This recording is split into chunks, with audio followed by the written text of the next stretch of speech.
Hey guys, it's Marty Grasse with the Mega Mad podcast. Today I'm going to be talking about why your website guy left you.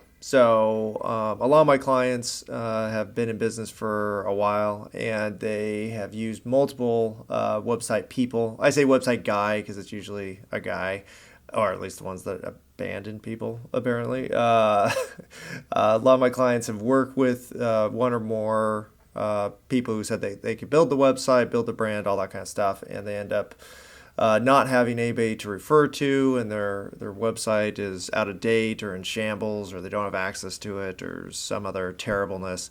You even hear sometimes about people getting held hostage by their website guy who has control of their host and possibly even their domain, and it's a horrible situation that I try to rectify for my clients. So what we do a little bit differently than other website development companies apparently is we set up the hosting account in the client's name so they have complete control over all files.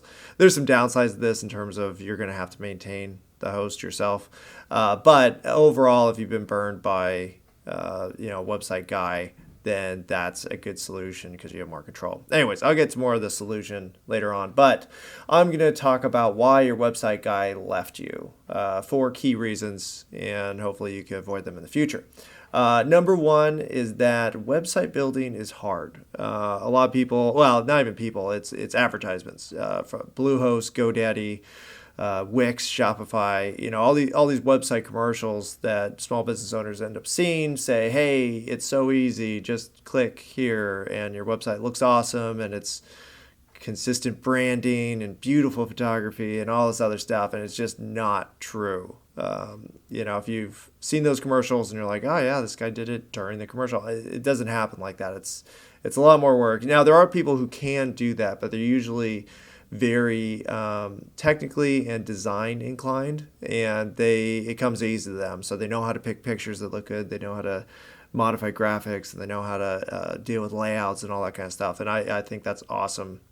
And those people should be building their own websites. But for most people, you're not a designer in any sense of your job. You have contractors and you have lawyers and doctors, and all these people have professions that they train their lives for. They don't need to become designers on top of all of that.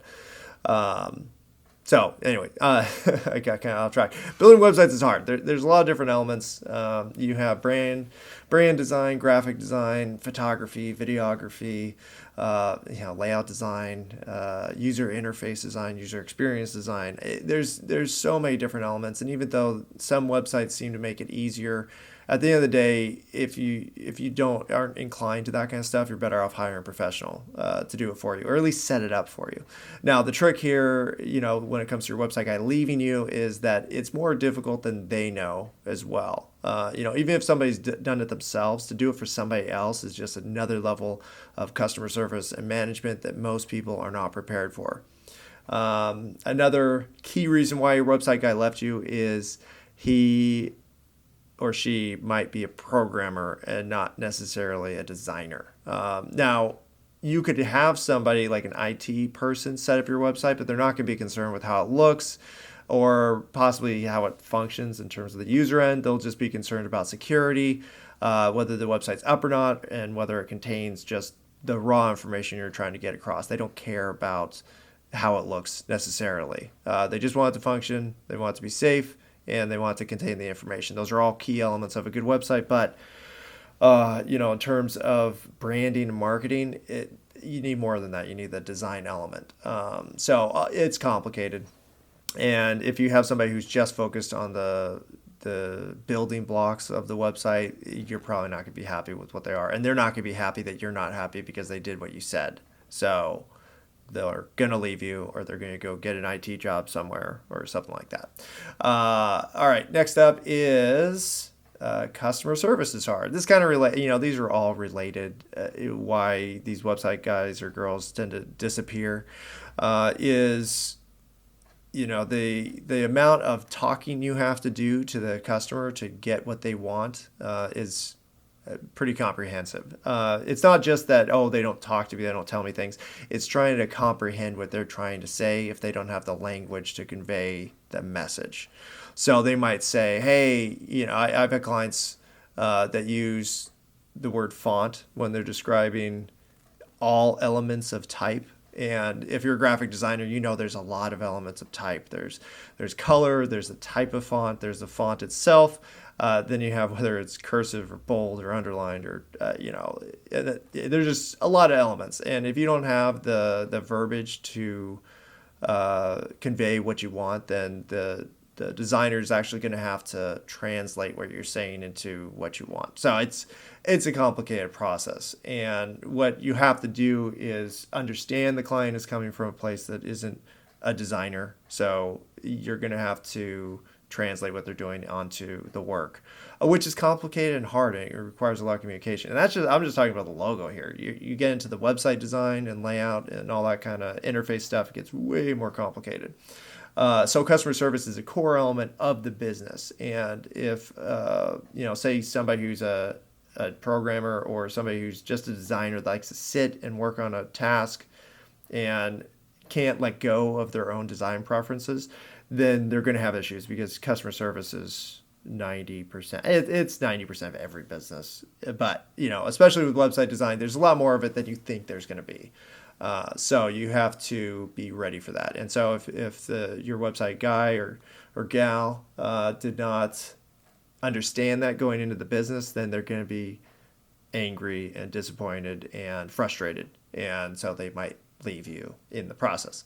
Another reason is that technology is always changing. And, in terms of website design, this is something I fell into, is, you can't just set up a website and go. With some clients, I can. My original goal with my business was to build these websites, get the process started and the marketing process started, and then hand it off to the client, and they run, and they're successful and happy, and everybody lives happily ever after. But that's not really true, because technology keeps changing, and you need somebody who's up to date with the changes. Otherwise, you're going to be vulnerable to, there's always the security issues, and that's never going to change, but you'll be vulnerable to falling into the trap of leaving your website alone for a decade and then being super out of date, and your customers and clients and colleagues notice, and then you look lame. So technology is always changing, and if your website developer isn't changing with it, then they're going to leave you just because it's frustrating and hard. And so they're going to take off. And then the final reason is that the whole process is a ton of responsibility, and people, they're just not prepared for it some of the time. So they get into the business, they think, oh yeah, putting up a website's easy. And then they get into the process of doing it and communicating with the customer and giving the customer what they want and dealing with the tech requirements and security requirements and all the other elements of the business. And it's a lot of stuff to worry about. So they get frustrated and then they leave. And you might be wondering, like, where do these people go? When they built your website and then they disappear forever. They probably got a job. I'd say that's like 95% of the time. They found a job. They're a 9 to 5. They have a beautiful life of 40 hours a week, and I hate them. No, it's they found something else that they prefer. That's all it is.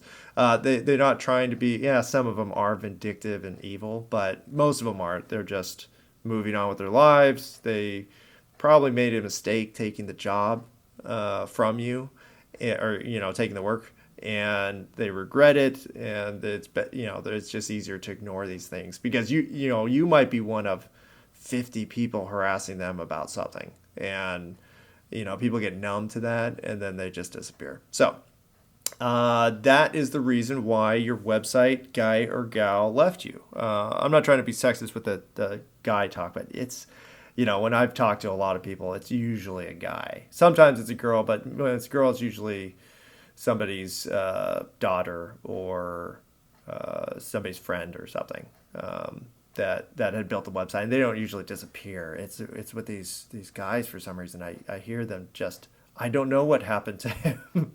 And I'm like, I need to get access to all this stuff to get your website done. Anyway, so if you're ever wondering why there's so much turnover in your website, design guys that you use or gals that you use, That is why.